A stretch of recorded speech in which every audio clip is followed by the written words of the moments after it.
Bernie wants to talk about, AOC want to talk about all of the problems here in America, but we're sending billions of dollars to Israel. Kamala Harris has said she's not going to impose an arms embargo on Israel. She's not going to stop sending. She just said, what was the quote?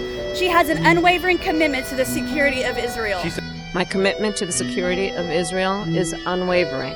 Which means she's not going to stop arming them. She's not going to stop sending billions of our tax dollars to Israel because for some reason AIPAC, foreign lobbyists control our government, and it's just sickening that they don't want to even acknowledge it. I was waiting for Bernie, I was waiting for AOC to say something about Gaza. Anything. Please, anything, say something about Israel, something about Gaza, and I was deeply disappointed that he didn't.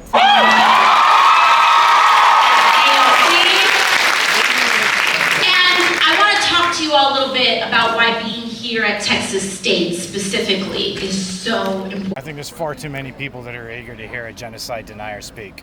What do you think about the Democratic Party and like Kamala and how she's been like very supportive of Israel?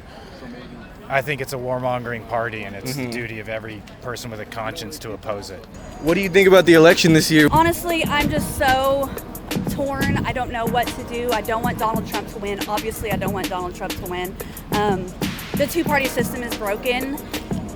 I just don't really know what I'm going to do. And I wanted him to have some sort of words of encouragement. He said nothing. And he said nothing. He wouldn't even acknowledge me. Yeah. He just kept straight talking about all the problems we have in this country, but still we just want to send billions of our dollars to Israel so they can keep, murdering little kids. I see a lot of politicians, mainly Trump, they equate these protests to anti-Semitism. We will remove the jihadist sympathizers and Jew haters. We're going to remove the Jew haters who do nothing to help our country. They only want to destroy our country. Do you have anything to say? No, we probably have Jewish people here. I mean, to say this is anti-Semitic is totally untrue. Criticism of a government is not anti-Semitism. Yes. I mean, there's a difference between anti-Zionism and anti-Semitism. And a majority of American Jewish people are anti-Zionist. And particularly, you see it at young people. I mean, they grew up and were indoctrinated with a lot of Zionist propaganda, but many of them see it for themselves. What do y'all think about AOC and Bernie not mentioning Gaza once? I think that's an unfortunate miss on their end. We saw protesters outside. There were a few folks mentioning it, from the crowd, and I think it's definitely something that should be addressed. Maybe they're waiting until they are elected again. I'm not entirely sure, but I think it's definitely a miss on that front. Do you think that speaks volumes of the Democratic Party in general? I know Kamala really supports Israel. That sucks. Yeah. Because, that's like a fundamental thing that I think will have to change, and I'm not sure what we can necessarily do for that, but I'm glad at the very least that we're talking about it. Folks are mentioning it. This is something that we want to change, and I think that's definitely something we should continue working towards, even if we feel as though it can't happen because of us. What do you think about the election this year in general? I think it's going to be super close for Texas. It's a little nerve-wracking because it's like I am a black woman, so it's kind of like if Trump wins, like what does that mean for me? But I feel pretty excited, pretty hopeful that Kamala will win and that we'll see a big change in politics. What do you think about AOC and Bernie not mentioning Gaza once? Maybe they have things that they can talk about, things that they can't. There's not really my opinion of they talk about it. What do you think about AOC and Bernie not mentioning Gaza once?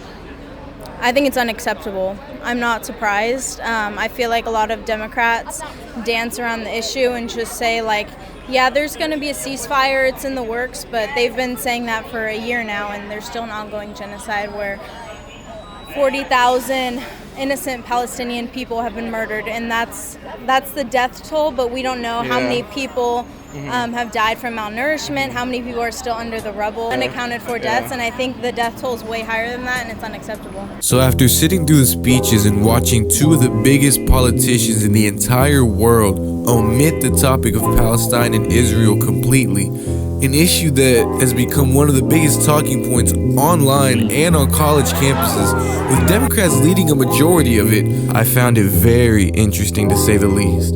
I guess maybe because I expected them to be more aware of their audience, but to be honest, one of the only things I could think about throughout the whole day was Malcolm X and the way that he talked about the Democratic Party. There are many whites who are trying to solve the problem, but you never see them going under the label of liberals. That white person that you see calling himself a liberal is the most dangerous thing in the entire Western Hemisphere. He's the most deceitful. He's like a fox. And a fox is always more dangerous in the forest than the wolf. You can see the wolf coming. You know what he's up to. But the fox will fool you. He comes at you with his mouth shaped in such a way that even though you see his teeth, you think he's smiling and take him for a friend. I'm involved with the College Democrats of America, and so hearing that UDems is hosting this event, I was like, it's a good opportunity to see what they're talking about on campus and collab with like the politicians and stuff. What do you think about the election this year in general? I think it's a lot. I think that the issues that we're discussing in this election are really complex, so it honestly just depends on what voters are thinking about whenever it comes to engaging with the issues in this election. How do you feel about the Democratic Party, how they handled the Gaza situation? I think it was a really complex situation, and I think that given all the factors that we had available to us and the facts and everything, the decisions made by the administration were the best they could have done at the time. What do you think about the event going on today? I think it's good. I think we need more events, more around the country, because I don't think we have enough events like this around the country, but I think it's good that we have them in general. What do you think about the election this year? I think we got more momentum than we did when Biden was in the race, but I think we need to stay on our toes and, pretend that every poll is close and not a landslide. It's not a lesser of two evils at this point. It's between a bad candidate and a good one. And when I reject that idea that it's a lesser of two evils, when Harris, who is proposing tax cuts, who wants to feed the middle class, put food on the table, against Donald Trump. I mean, who does Donald Trump care about? The billionaires and the millionaires, people who have never have to worry about paying the bills. And so the difference couldn't be more clear. Do you expect AOC and Bernie to say anything about Gaza? I know AOC, I think up until pretty recently, was kind of silent on the issue. I know the topic will have to come up. There's no way it doesn't. I think it's like one of the top issues among young Americans. But I really don't expect them to say a ton on the issue. Yeah, I'll be honest, I was just at San Marcos. I just saw them talk. They didn't mention it once. They did not mention it once. I'm not super surprised, but it's kind of disheartening to hear that. I feel like they've been pretty anti-establishment most of their careers, or especially in the past decade. And I think it just aligns so well with so much of their policies and their base, so I don't know why they don't talk about it. What do you think about AOC and Bernie not mentioning Gaza? I am very disappointed by that. I was actually very specifically interested to see if they would mention something like that today, and I mean, lo and behold, not really. Not one word. Like bits and pieces kind of alluding to the fact that we should stop, have the ceasefires. Like, dude, let's stop funding them. Yeah. Point blank period. And of course they're not going to say things like that. So I don't know, I've become generally disillusioned with the Democratic Party because of things like this, but this kind of proves my point. Would you say you have hope for the world? Hope for the world? Yeah. I'm sure there's hope in the world, but I think there's a lot of work that needs to be done before we get there. I think it starts with grassroots level organizing, for sure. Yeah. But the main thing is trying to build a politically informed and educated electorate, and that's where it starts. Do you have hope for the world? Do I have hope? Yeah, I think like marginally, no matter which way you look at it, Democrats are pretty much always better than Republicans. Tim Walz signed that. That's how I knew about him, but well before the election, is like he signed that bill that made free lunch for children, no matter their grade level, in Minnesota. And Governor Tim Walz this afternoon at about 1:15 p.m. signs into law one of the Democrats' top priorities for the 2023 session: free school breakfast and lunch for all Minnesota students, regardless of income. House Republicans made a last-ditch attempt Thursday afternoon to block the bill. Red Wing Representative Pam Altendorf says it's going to be feeding some children that do not need this type of help in areas like Edina, end quote. Edina Democrat Heather Edelson responded, quote, "I want to make it very clear. We have hungry kids in Edina. We do. And if you think our streets are lined with gold, I invite you to my city. They are not." And there's policies all around that supporting Democrats, and I think there's been a lot of blue wave and a lot more political recognition in younger Americans that makes a brighter political future possible for America. Hope for the world. I mean, you know what? Times are always changing. Times are always evolving. It's up to us to get with the times. And based on what I've seen here at UT specifically, I think there's hope for our communities, definitely. Yeah, definitely. There's never been a time in history where there hasn't been progress to make. And there hasn't been a time in history where people weren't suffering, people weren't disenfranchised.